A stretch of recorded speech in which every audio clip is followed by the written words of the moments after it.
Hello, and welcome to the Live Blissed Out podcast, helping demystify decision making so you can get unstuck and take action. I'm your host, Marissa Houston, bringing you another blissful episode.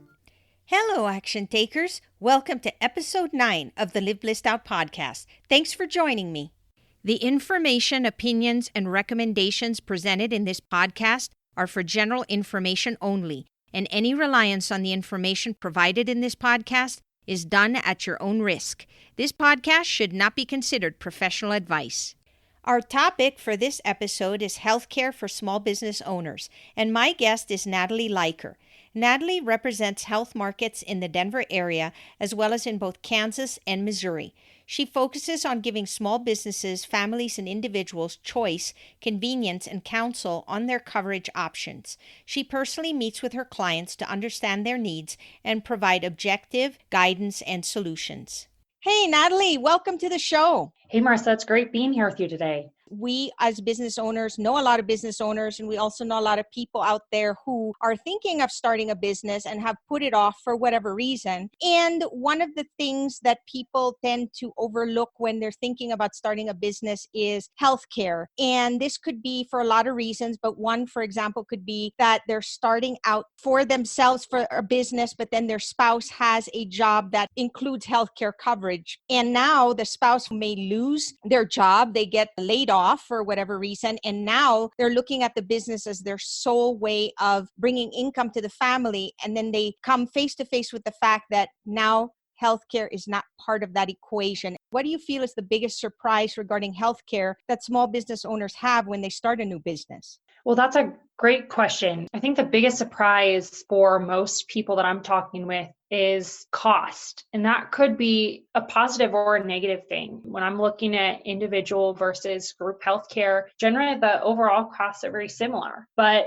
there's a lot of other factors that come into that. If they're used to having an employer pay for a plan, there could be a little bit of sticker shock, but there's also some ways that they can get help on those monthly premiums as well. So it can go both ways, but that's generally the biggest question mark that people have when they're starting this search. So it's mostly sticker shock, you would say? Yeah. And again, that could go positive. It could go negative. There's some people that are completely unaware of what's out there, and it's a huge relief when they actually start looking at the real numbers. So let's talk about two scenarios. The first is somebody who currently has a job, but they're really not fulfilled and they want to take that step forward and start a new business for themselves, even if they don't currently have healthcare outside of their plan with their employer. And then let's talk about the scenario where you have one couple, for example, where one is actually working in a job and has full coverage for the family, and then the other one is an entrepreneur. How does that come to play? Could you give me an idea of how that works? There's a couple ways we can look at this. If you've got that second scenario where one person may have an employer that offers great benefits and the whole family is taken care of, that's becoming less and less common. Employers often take care of the employee specifically, but not all of their family members. A lot of times if things happen to that job or that employer decides to make changes, it's kind of a rush. It's a panic of, what do I do? Where do I even go to start this search? And is there another option out there? I love working with people in that anticipation stage. So like you said, those people that maybe are in a position that they don't love, or they're working with a boss or other coworkers that are just not feeding them, and they would love to break out and do something different, but it's holding them back because of their health concern. Most of us are trained, find a job with benefits, that top of the list. We know people take benefits over a higher salary in a lot of situations. For me, it's finding those people who are looking for a change, and maybe they're not in that panic mode yet because they haven't lost coverage, but they're just seeing what's out there, what can I look at, and when can I make changes before they get to that point of my benefits are ending in the next few weeks. And in a lot of cases too, people who are currently employed, what they're trying to do is they're trying to find that balance between, when does my hobby become a business? They want to make sure that they have enough capital and that their business is really going to be able to take off. So they either work part-time on the business until they can get it to the point where they feel more confident and they're ready to take that step. Are there any particular recommendations in terms of when is a good time to make a change and get that enrollment if they were to decide to move from an employer to being a business owner? There is. So I always recommend people start that process early. Generally, if you're losing coverage for whatever reason, because you decide to leave a job or your employer stops offering it or you get laid off, you have 60 days from that last date of coverage to enroll. We can actually enroll usually 30 to 60 days beforehand too, so you don't have a lapse in coverage. It's very nerve-wracking when people say, I'm losing benefits at the end of this month. How do I make this happen so that I don't have even a few days or a few weeks where I'm not covered, because who knows? So that 60-day special enrollment is huge. If you're losing any type of coverage, that's going to apply generally to anyone that was on that plan. So that may be a family member, as a spouse, dependents. And the other opportunity we have is open enrollment each year. It generally starts in November, and depending on where you live could vary what the length of that period is. But that is essentially open season on health insurance. You can make changes, enroll in a plan if you don't have one, pick a new plan, leave a current coverage that maybe you don't like or is tied to a job, and pick something completely new. So that is definitely the time of year to at least look. I've got people who say, I want to make changes, but I'm not really sure when. Open enrollment is a great time to take a look at those options, just see what's available, and then they can decide if they need to make a change. When you say 60 days, are you talking about 60 days before they even give the information to their employer to say, I would like to leave? So plan 60 days in advance before they actually leave their job. Yes, that's definitely something that we can start. That 60 days is not a hard and fast number for planning, but it gives us some time to make decisions slowly and kind of find out what's out there, because usually this is a very new process to people. I would say anyone who is looking to have that conversation with their employer and leave, soon as they make that decision, before they ever give their notice, we should be sitting down and going over what their options look like. I agree with you that it's probably best to plan ahead, because then that way you're not feeling like there's a time crunch. You've got a window where you can make all those plans before you actually flip the switch, so to speak. Exactly right. Yeah, because you never know when that employer plan is going to end. A lot of times it could be that last date that you work there. Sometimes it's a little longer than that.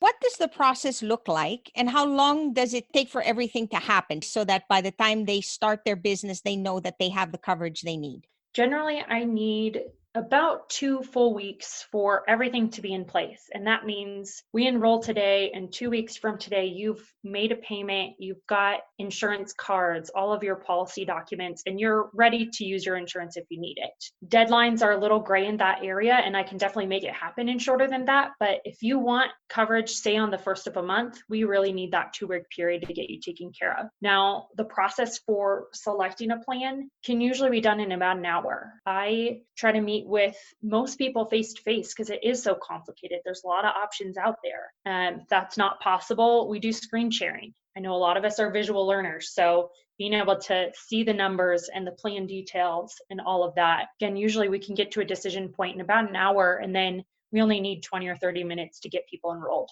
And I would imagine that this also varies from state to state, because options that are available in one state do not necessarily apply in another. Is that right?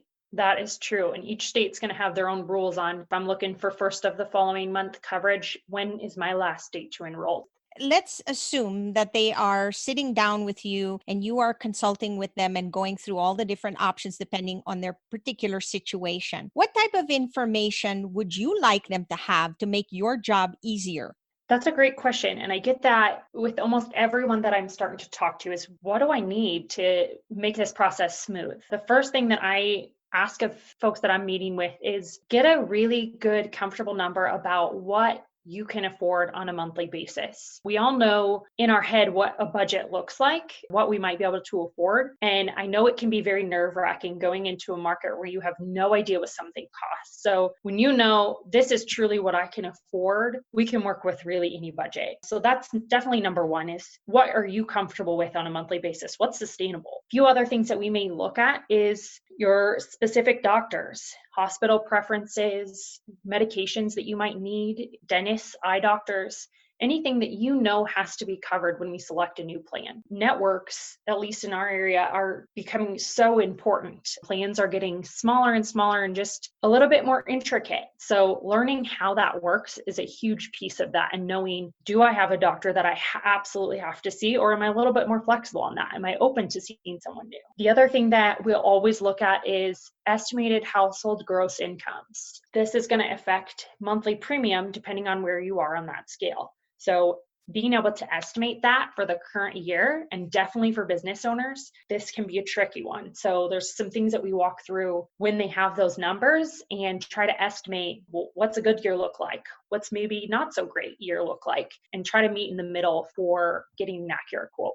Is there any help available for business owners who perhaps, especially as we know, when we start a business, there's very limited income that comes in because you got to get the business off the ground. It could take a year, it could take several years. What kind of resources are available for people who have limited income or have resources that are tied into the business? That's a great question. And yes, there are some resources available that, even 6 years into the legal changes in our market, people still don't know about completely. Tax credits or subsidized plans are available in all states, depending on what your income looks like. And the good news on that is for business owners, the number that they're looking at there is after the business expenses that you're deducting. So we take your full gross income as a business owner, but then if you're putting a lot of that back into your business, we get to lower that number. And that's where most people are seeing that major help. What types of resources are available to walk them through the process, and what other options do they have in terms of making this as easy and as effective for them? Everybody has a different situation with their healthcare and their needs, as you mentioned. And so how do we make that work for them in the best possible way?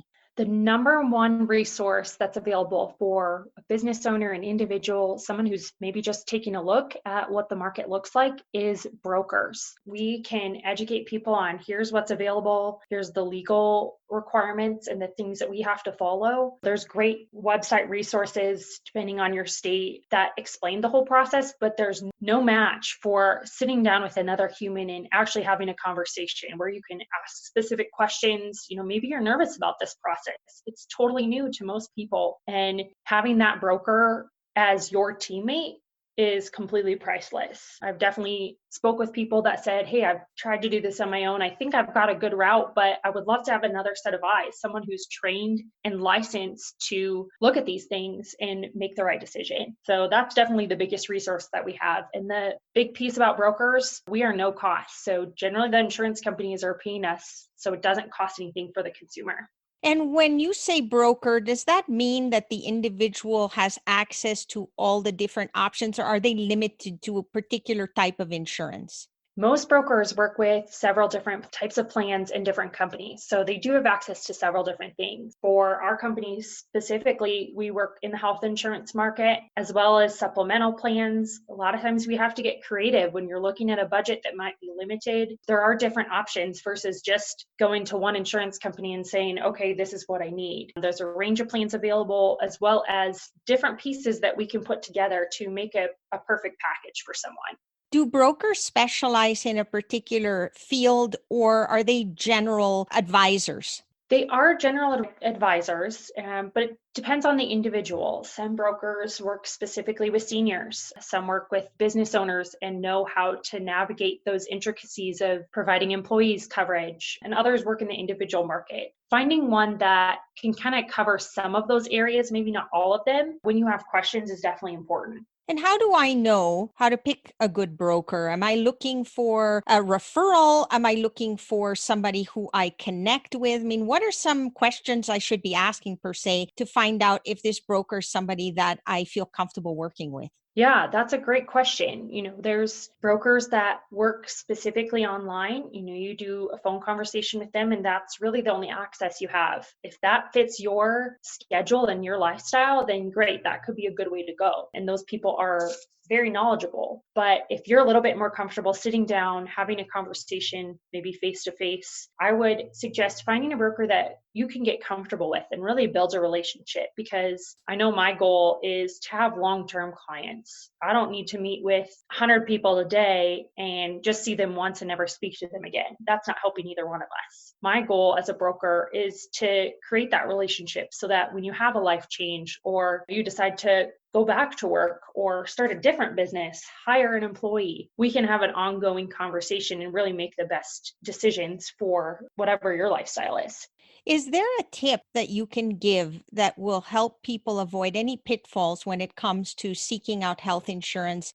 Find someone that you trust that you're comfortable asking questions with. So that's a broker, and start early.